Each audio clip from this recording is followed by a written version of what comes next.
আসসালামু আলাইকুম। আমন্ত্রণ জানাচ্ছি আমার আজকে এপিসোডটি দেখার জন্য। অনেক সময়ই আমাদের মাছ বা মাংস কিছুই খেতে ইচ্ছা করে না, তখনই কিন্তু আজকের রেসিপির মতো মজাদার একটি ভর্তা রেসিপি তৈরি করে নিতে পারবেন। তো আমার রেসিপিগুলি ভালো লাগলে চ্যানেলটাকে সাবস্ক্রাইব করে সাথে থাকতে পারেন। আজকে তৈরি করব ঢেঁড়স ভর্তার খুব সহজ একটা রেসিপি। এজন্য আমি 250 গ্রাম পরিমাণ ঢেঁড়স নিয়ে নিলাম। একটু কচি ধরনের ঢেঁড়সই নিতে হবে। তারপর আমরা এভাবে ছোট টুকরো করে কেটে নেব। প্রথমে কিন্তু অবশ্যই ধুয়ে নিয়েছিলাম, ধুয়ে তারপর কেটে নিতে হবে। তো এখন কড়াইতে আমরা ঢেঁড়সগুলো দিয়ে দিলাম এবং আধা কাপ পরিমাণ পানি দিয়ে দেব। পানির পরিমাণটা একটু বুঝে শুনে দিতে হবে, খুব বেশি পানি কিন্তু দেয়া যাবে না। ঢেঁড়সটা যেন সিদ্ধ হয়ে পানিটা শুকিয়ে যায় এরকম ধরনের পানি কিন্তু দিয়ে নিতে হবে। 1 চা চামচ লবণ দিয়ে দিলাম। এখন লবণটা পানিটা এভাবে করে ঢেঁড়সের সাথে মিশিয়ে নিতে হবে, সিদ্ধ হওয়ার জন্য দিতে হবে। অনেক ধরনের ভর্তাই কিন্তু আমরা খাই, ঢেঁড়স ভর্তা কিন্তু সবচেয়ে বেস্ট একটা ভর্তা সবজির ভর্তার মধ্যে।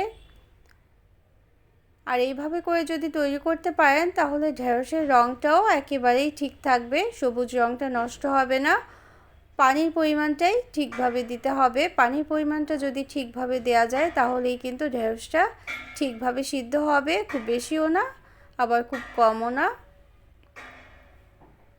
তো পানিটা যখন শুকিয়ে আসছে, অল্প পানি আছে, তখনই আমি মাত্র 2 মিনিট ঢেকে রেখেছিলাম।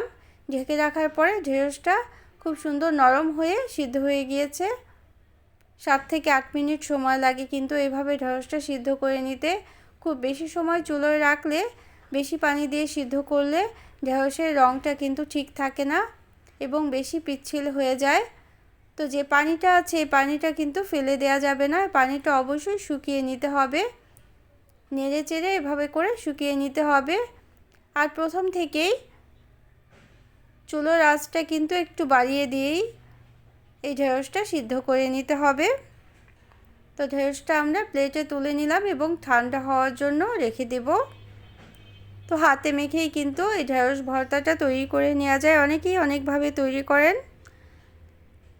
তো আমরা এখন পেঁয়াজ এবং রসুন কুচিটা ভেজে নেব তেলের মধ্যে, আর দুটো শুকনো মরিচও আমি চিড়ে ভেজে নেব। তো অনেকেই অনেকভাবে এই ঢেঁড়স ভর্তাটা করে থাকেন, পাটায় বেটেও কিন্তু করা যায়, আবার হাতে মেখেও খুব সহজেই এই ঢেঁড়স ভর্তাটা করে নেওয়া যায়, ঢেঁড়স বা ভেন্ডি যাই বলেন। তো আমি আজকে মিক্সার জারেই করে নেব। তো পেঁয়াজটা আমরা পেঁয়াজ, রসুন এবং শুকনো মরিচ ভেজে তুলে রাখবো, আর কাঁচামরিচ কুচি এবং ধনেপাতা কুচিটাও রেডি করে নেব। ঝাল ঝাল খেতেই কিন্তু ভালো লাগে যে কোনো ভর্তা। তো আমার রেসিপিগুলি ভালো লাগলে একটা লাইক দিয়ে দিতে পারেন এবং কমেন্ট করে নিতে পারেন আর শেয়ার করে নিতে পারেন ফ্রেন্ডস অ্যান্ড ফ্যামিলির সাথে। এভাবে হাতে মেখে কিন্তু করা যায়, কিন্তু আমি আজকে মিক্সার জারেই ঢেঁড়সগুলো এভাবে করে মিক্স করে নিলাম বা গ্রাইন্ড করে নিলাম। তারপর পেঁয়াজ, রসুন কুচি এবং শুকনো মরিচ কুচিটা এভাবে হাতে মেখে নেব। অবশ্যই কিন্তু হাতে প্রথমে মেখে নিতে হবে। তারপর কাঁচামরিচ কুচি এবং ধনেপাতা কুচিটাও হাতে একটু কিছু সময় নিয়ে মেখে নিতে হবে। আমি লবণটা দেখে নিয়েছিলাম, আর আধা চা চামচ লবণ লাগবে, এজন্য লবণটাও দিয়ে দিলাম। লবণ দিয়ে মাখলে খুব সুন্দর মাখা হয়ে যায়। তারপর সবগুলো উপকরণ একসাথে মিশিয়ে নিলেই আমাদের আজকে ভর্তাটা তৈরি হয়ে যাবে।